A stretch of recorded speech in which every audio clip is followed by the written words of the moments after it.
Hello again. We got a long one today. I was a little concerned that the previous ones were kind of slight. This one wound up being a little too long. I had to cut about a minute out. It's nothing important. I'll tell you when it happens. But for now, we're going to find Arius, who's wandering around on his lonesome again. And Nova points out there's a little bit of deja vu about this, where she finds him on some, high altitude area, feeling depressed. And but he just had a really bad, kind of nightmares, but it's actually just the memories coming back. So he, there's a particularly bad one, and he's really shaken up, and he doesn't really feel like anybody's going to understand, since, it's a very unique situation that he's going through. It's not often that you, get separated from yourself, or however you want to even describe what's going on with him. So he, she's really been putting on a lot of pressure for him to, go into detail, so he is. He's dropping the bombshell that, Lysander is married and a father. And I think Arius has been, under the impression that he's a younger man, but now it's clear he's not. He's probably close to middle age. And he's wondering, just what amount of loyalty he has to, the wife and son, since, the guy they married is still walking around and not him, but he's got the same, memories of them. It's tough stuff. But, oh, hey, look who's here. It's Ariel. She just happened to wander around and come upon them. And this startled a lot of players, the few players who played this when I first finished it, because it was, you think it's just this mild scene where, Nova's trying to be nice to Arius and he's upset, and which is a thing we've seen a couple times now, but it changes a lot. And and Ariel's just going to stay up there on her little whatever you call that, the higher mountain, and just hit them with a barrage of magic attacks. And she, knows lightning magic, so that's not good news for Nova, who's water. She got taken out pretty efficiently just now, and and she doesn't care about fighting honorably either. She's just gonna stand up there and keep throwing those attacks until they're gone. But Arius is acting like a real tank right now, just taking those hits and still standing. And she says, "Please." Nero says, "No, thank you." Man, what a bitch. So he's trying to get Nova to leave, but she's, she's pretty hurt from that lightning strike. She doesn't really want to go anywhere, or can't really go anywhere. And Ariel starts to, see this little scene, and, starts reminiscing about Lysander, who was also known for, taking a lot of abuse during battles and, not breaking down. And so she figures, maybe he'll switch sides, and she's got her own motives, because she knows that, Lysander's not going to cheat on his wife, so maybe, the next best thing is the, pretty much a clone of him she could be happy with, but he shuts that down pretty quick. And he says that he's not going to betray Nova, which is, of course, for Ariel, very similar to, Lysander saying he's not going to betray Linnea, and she has a little flashback about that. So that, Arius doesn't realize it, but he just pushed a big button for her. And she is, genuinely very upset right now. It's one of the only things that can really throw her off her game. Normally she doesn't get distracted or put off by anything, but that was, that was really upsetting for her, so they had a little reprieve. And that's the end of that. And we're, talking to this dwarf. We're staying at his house. And, they're concerned about him because he's right, on the outskirts of, the current borders of the Gallian Empire. So he's probably going to have to split. And Turnus suggests his hometown, Rutul, but, he tells Turnus that there's already a Gallian presence there, which is extremely upsetting for Turnus. That's where he grew up. So we're going to get there pretty soon. Not this entry, but probably the next one. And then we'll get a better idea of what's going on there. Alright, so we're done here. Goodbye, sheep. And then we're gonna go through this swamp. And this is the part where I made the cut. Not just yet, but there's a lot of wandering around the swamp, and it sucks. It's a bunch of encounters. You get hurt by the swamp water. It's just terrible. I mean, like, if I was putting this on the internet and not just, you know, keeping it to myself and my friends, I would have, here comes the cut. Whoop! I would have gotten reamed out so bad. I would have deserved it, honestly. But now they're at a, so I cut about a minute out of this, minute of wandering through that, and now they're at this campsite. And Nova is, you know, really having a little crisis of confidence, I guess, because she was so overwhelmed by Ariel, and she wasn't able to protect Arius. And that's, you know, she's kind of taken that on as her mission. I mean, she just, first time she met him, really, when he was just like wandering around, he had no clue what was going on. She just kind of wanted to, you know, take him under her wing there. But, you know, she's just not as strong as Ariel, but not many people are. And, you know, and they're trying to cheer her up. Galdar's probably made the nicest comment there.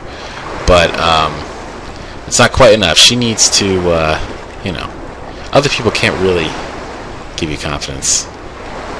You kind of have to do it yourself. So, I mean, she's going to have to settle this. And thankfully, she's, you know, she's so anxious about it that she's restless and staying up late. And we got Arius kind of babbling. He's only half awake. It's pretty funny.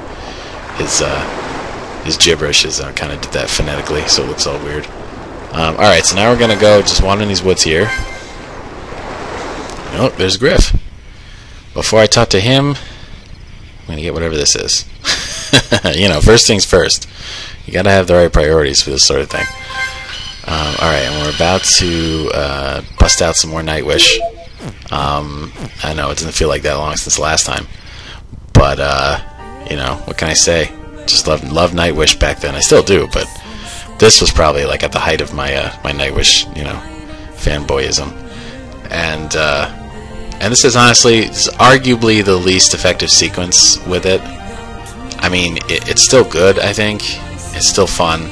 You know, the song is awesome. But it doesn't quite have the weight of like the other scenes where I use the Nightwish. And you'll understand that. I think you'll agree once we get to the others. There's two more after this, and they're both kind of far off. We're not going to be seeing them for a while.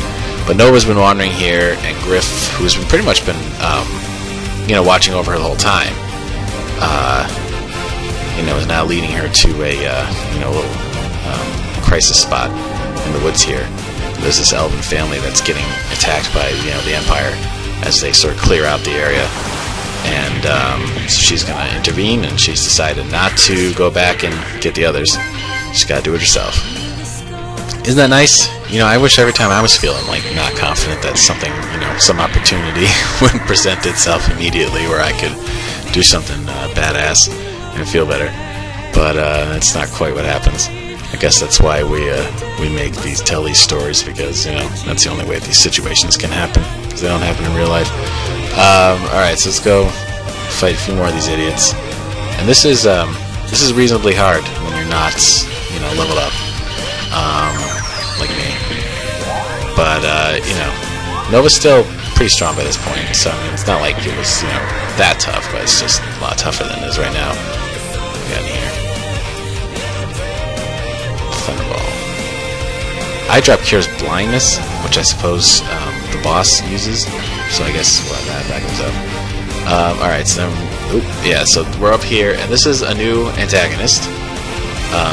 It's a squad commander from Gallia. Her name's Felicia, and she'll have a pretty important role, actually. I mean, her character arc is interesting. We'll see a lot more of her later, but for now, Nova's gonna hit these guys in the head from behind, and then we're almost there. Gotta get through these two.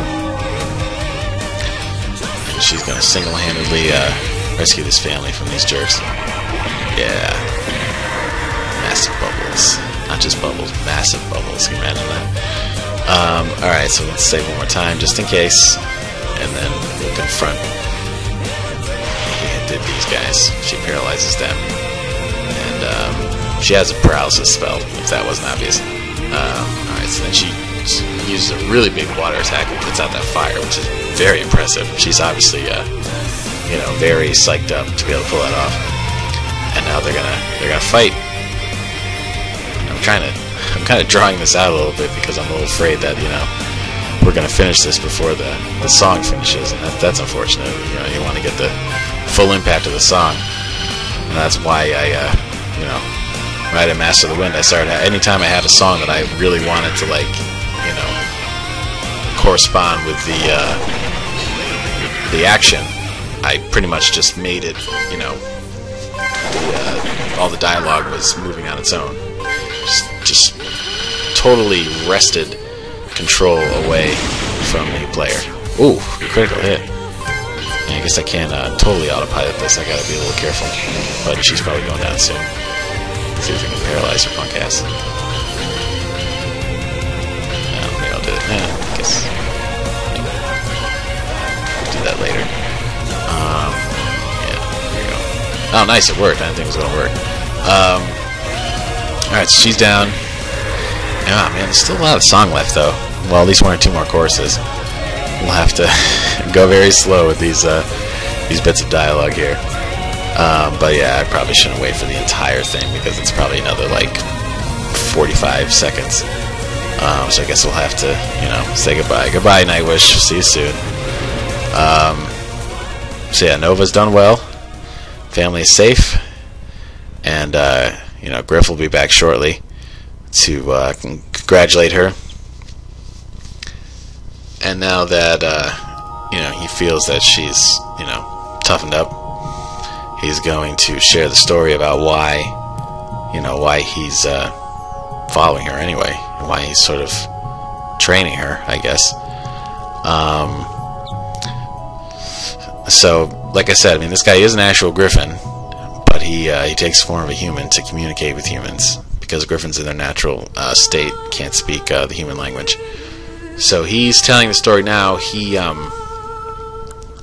fell, he lost control of his flying or something, and he was a little kid, little baby griffin, and these are Nova's parents, and they found him, and they cured him eventually. Getting a little ahead of myself. And then eventually they meet the parents, who aren't shown on here, but they meet the family, and the two families kind of have a bond after this, and to sort of symbolize that bond, they name each other's children. So that's why Noah's parents came up with a very unimaginative name of Griff for a griffin, and so that's all gag behind his name. And the griffin's named their daughter Nova because the mother was pregnant at the time that whole thing happened. So now, the families are together despite the tragedies, despite Nova's parents getting killed. And, Griff is going to step in and make sure that Nova's in a good position to avenge them and, carry out what they believed in, which was the end of Gallia. And Nova's, having her own recollections here. He never really, as a child, she didn't understand, the stuff that the family was going through, because the family's actually from Gallia. But her parents, I guess, were progressive, and they didn't like it. And so they left, and they went to Guardia, but of course Guardia wound up being a big trap. And so Griff was also informing her that he checked in on the sisters, and they're okay. And he teaches her, well, he buffs her mental stats, but he also teaches her to summon him. And this is a big deal, because in Master of the Wind, she summons griffins towards the end so that Shroud and the others can, fly to the various spots in, around Celeste where the Great Awakening stuff is going on. So that's a much, overdue explanation for why that happened. In Master of the Wind, it just kind of looks like, I pulled it out of my butt. But no, there was a good explanation for why she could do that. And that's it. And, next time we get into a random battle, I'll summon Griff so that you guys can see that, because I was pretty proud of, how I pulled that off back then. So, she's telling the other three about what happened. And, Galdor's got a good line there. He's got a lot of good lines, actually. He's a funny guy, sort of understated way. But we are done here, and see you guys next time.